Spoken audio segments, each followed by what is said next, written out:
नमस्ते। BEd second year अपना जो सब्जेक्ट है शैक्षिक प्रबंधन तथा समावेशी विद्यालय का निर्माण, अपना ये पेपर थर्ड है। इसके अंतर्गत जो आज का जो अपना टॉपिक है उसके बारे में अपन अध्ययन करेंगे। ठीक है, जो इसमें जो आज अपना जो शिक्षा में संदर्भ में केंद्र और राज्य में संबंध क्या है उसके बारे में अपन अध्ययन करेंगे। इसके अंतर्गत जो बताया गया है, जैसा कि जो शिक्षा में संदर्भ में केंद्र और राज्य में संबंध क्या है उसके बारे में अपन अध्ययन करेंगे, है ना। कल अपन ने जो भारत में विभिन्न स्तरों पर शिक्षा की प्रबंध की संरचना के बारे में अपन अध्ययन किया था। 3 प्रकार की होती थी, वो केंद्रीय स्तर, राज्य स्तर और स्थानीय स्तर, है ना। इसके बारे में अपन ने अध्ययन किया था। आज है शिक्षा में संदर्भ में केंद्र और राज्य में संबंध के बारे में अपन अध्ययन कर रहे हैं। इसके अंतर्गत जो बताया गया है, जो संविधान में संशोधन के अनुसार केंद्र और राज्यों को शिक्षा के संदर्भ में कानून बनाने का समावेश अधिकार है। शिक्षा के जो संविधान में जो संशोधन के अनुसार केंद्र और राज्य को शिक्षा के संदर्भ में कानून बनाने के समाधान अधिकार है। जो भी जो कानून बनाती है शिक्षा के क्षेत्र में, वो राज्य केंद्र और राज्य के में संबंध से कार्य किया जाता है। फिर आगे प्रस्ताव होता है। तो इन अधिकारों के आधार पर शिक्षा को समवर्ती सूची में रखा गया है और शिक्षा की स्थानीय एवं सामाजिक अपेक्षाओं की पूर्ति के लिए राज्य का सहयोग आवश्यक है ना। जो इसके जो स्थानीय और एवं सामाजिक अपेक्षाओं की पूर्ति के लिए राज्य का सहयोग आवश्यक है। जो राज्य है उसका सहयोग बहुत ही आवश्यक है। राज्य एवं केंद्र के सहयोग से शिक्षा संबंधी नीतियों के क्रियान्वयन में सहायता मिलती है। इसके अंतर्गत जो शिक्षा संबंधी कानून एवं नीति के निर्माण में केंद्र सरकार की अहम भूमिका होती है ना। शिक्षा संबंधी जो कानून एवं नीति के निर्माण में केंद्र सरकार की अहम भूमिका होती है ना। फिर इसी के अंतर्गत जो बताया गया है, जो जिस विषय पर केंद्र सरकार अपनी नीति की घोषणा करती है, जिस विषय पर केंद्र सरकार अपनी नीति की घोषणा करती है, उस विषय पर राज्यों को कानून बनाने का अधिकार नहीं होता है ना। उन राज्यों पर विषयों पर राज्यों को कानून बनाने का अधिकार नहीं होता है। फिर इसी के अंतर्गत बताया गया है कि शिक्षा की विभिन्न योजना के अंतर्गत केंद्र सरकार एवं राज्य सरकार दोनों का समन्वय ही भूमिका निर्धारण किया जाता है। जो केंद्र सरकार और राज्य सरकार दोनों का ही इसके अंतर्गत भूमिका का निर्धारण किया जाता है, समन्वय किया जाता है। फिर इसी के अंतर्गत बताया कि केंद्र सरकार की योजना, जो केंद्र सरकार की जो योजना होती है उसके अंदर जो सर्व शिक्षा अभियान के अंतर्गत, सर्व शिक्षा के अंतर्गत 6 से 14 वर्ष के बालकों को निःशुल्क एवं अनिवार्य शिक्षा प्रदान करने का प्रावधान किया गया है। जो 6 से 14 वर्ष के जो बच्चे होते हैं उनको निःशुल्क एवं अनिवार्य शिक्षा प्रदान करने का प्रावधान किया गया है और अभी भी चल रहा है ना। तो ये है, इस कार्य में राज्य सरकार के सहयोग से ही लक्ष्य को प्राप्त किया जा सकता है। जो राज्य सरकार के सहयोग से ही लक्ष्य को प्राप्त किया जा सकता है।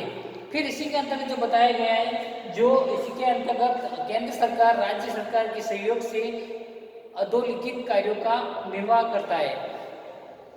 जो कार्य है ना, वो इसके अंतर्गत बताया गया है। जो केंद्र और राज्य सरकार दोनों के, केंद्र और राज्य सरकार के, है ना। फिर इसी के अंतर्गत जो अधोलिखित कार्य निर्वाह करता है उसके अंदर ये पॉइंट दिए गए हैं, आप इसको देखना कि जो संपूर्ण देश में 6 से 14 वर्ष के समस्त बालकों की निःशुल्क शिक्षा दी जाती है ना। उसके अंतर्गत जो निःशुल्क शिक्षा व अनिवार्य शिक्षा प्रदान करने का प्रावधान किया गया है। फिर इसी के अंतर्गत जो सेकंड पॉइंट है, उच्च शिक्षा तथा वैज्ञानिक एवं प्राविधिक शिक्षा के स्तरों का निर्धारण तथा शैक्षिक जो अनुसंधान कार्य का नियोजन एवं विकास करना है ना। जो उच्च शिक्षा होती है, वैज्ञानिक प्रौद्योगिक शिक्षा के स्तरों का निर्धारण होता है। वो जो शैक्षिक जो अनुसंधान जो खोज करते हैं उस कार्य को नियोजन एवं विकास करते हैं। तो ये सब इसी के अंदर कार्य के अंतर्गत आता है, जो केंद्र और राज्य के में जो संबंध के अंतर्गत। फिर अपना जो थर्ड आता है हिंदी तथा हिंदी तथा अन्य सभी भारतीय भाषाओं में शोध कार्य तथा उनकी अभिवर्ती होती है। तो हिंदी तथा अन्य सभी जो भारतीय जो भाषाएं है ना, उसमें जो शोध कार्य किए जाते हैं तो उनकी और अभिवर्ती भी की जाती है, जो केंद्र और राज्य के संबंध के अंतर्गत। फिर अपना जो आता है थॉट, विभिन्न प्रकार की छात्रवृत्तियां प्रदान करने के लिए कार्यक्रम बनाना। तो ये जो कार्यक्रम बनाती है उसे केंद्र सरकार और राज्य सरकार के दोनों के अधीन होकर ये छात्रवृत्ति प्रदान करने की जो कार्यक्रम बनाना, ये इनके माध्यम से ये सारा कार्य किया जाता है। फिर इसी के अंतर्गत फिर आता है भारत की प्राचीन संस्कृति का संरक्षण एवं विकास। इस प्रकार इसका संस्कृति का संरक्षण किया जाता है और विकास किया जाता है। भारत की जो प्राचीन, ये जो केंद्र सरकार और राज्य सरकार के माध्यम से शिक्षा के अंतर्गत ये कार्य किए जाते हैं। विकलांगों की शिक्षा, विकलांगों की शिक्षा किस प्रकार होनी चाहिए, उसके अंतर्गत क्या क्या कार्य है, क्या समस्या है, उसको किस प्रकार समाधान जो भी है वो केंद्र और राज्य सरकार के अधीन ये कार्य किए जाते हैं, है ना। फिर इसी के अंतर्गत आता है सेवन अल्पसंख्यक, अनुसूचित तथा अस्पृश्य जातियों के सांस्कृतिक हितों के लिए विशेष दायित्व। इन जो अल्पसंख्यक होते हैं, अनुसूचित होते हैं, अस्पृश्य जाति के होते हैं, वो सांस्कृतिक हितों के लिए जो विशेष दायित्व होते हैं, वो ये सब इसी के अंतर्गत जो केंद्र सरकार और राज्य सरकार के अंतर्गत जो कार्य किए जाते हैं, इनके माध्यम से देखरेख कर जो भी है व्यवस्था और समस्याओं का कार्य किया जाता है और शिक्षा के प्रति जो भी जागरूक है उसके कार्य किए जाते हैं। फिर इसी के अंतर्गत जो बताया गया है शिक्षा सुविधा में समन्वय, जो शिक्षा जो सुविधा है किस प्रकार इसका समन्वय है, शिक्षा के अंतर्गत क्या क्या सुविधा होनी चाहिए, क्या है क्या नहीं है और आगे क्या होनी चाहिए, तो ये सब सरकार, केंद्र सरकार के माध्यम से किया जाता है। केंद्र सरकार और राज्य सरकार के मतलब दोनों के कार्य से शिक्षा सुविधा में जो भी कठिनाई हो रही है उसको किस प्रकार समन्वय करना है, जो भी सुविधा और करनी है, तो ये सब कार्य उसके माध्यम से किए जाते हैं।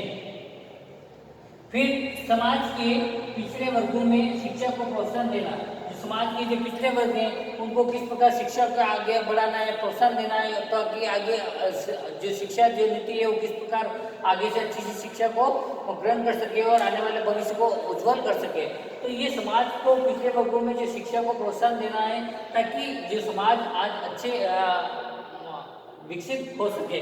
तो इसलिए केंद्र सरकार और राज्य सरकार के अधीन जो भी जो कार्य होते हैं समाज के पिछड़े वर्गों को शिक्षा को प्रोत्साहन देना ताकि शिक्षा अच्छी एक व्यवस्थित बन सके और ताकि आगे आने वाले जो समाज का जो भविष्य अच्छे से बन सके। फिर अपने इसके अंतर्गत आता है राष्ट्रीय एकता को सुदृढ़ बढ़ाने के लिए, राष्ट्रीय एकता को सुदृढ़ बनाने के लिए समुचित कार्यक्रमों एवं साधनों की व्यवस्था करना। कहने का मतलब ये एक राष्ट्रीय एकता को सुदृढ़ बनाने के लिए समुचित कार्यक्रमों एवं साधनों की व्यवस्था, ये जो केंद्र सरकार और राज्य सरकार के माध्यम से ये राष्ट्रीय एकता को सुदृढ़ बनाने के लिए कार्य किया जाता है ताकि ये समुचित कार्यक्रम और साधनों की जो व्यवस्था होती है वो किस प्रकार कार्य किया जाता है, केंद्र सरकार और राज्य सरकार के हिसाब से कार्य किया जाता है जो अधोलिखित कार्यों का निर्वाह करता है ना। इसके अंदर जो कहने का मतलब ये है कि पहले इसका जो केंद्रीय जो केंद्रीय जो इसके विद्यालय जो इसके पहले जो मानव संसाधन विकास मंत्रालय थे, अब जो हो गए शिक्षा उसका चेंज करके शिक्षा मंत्रालय कर दिया है ना। फिर इसी के अंतर्गत जो 15 दिसंबर 1963 में 15 दिसंबर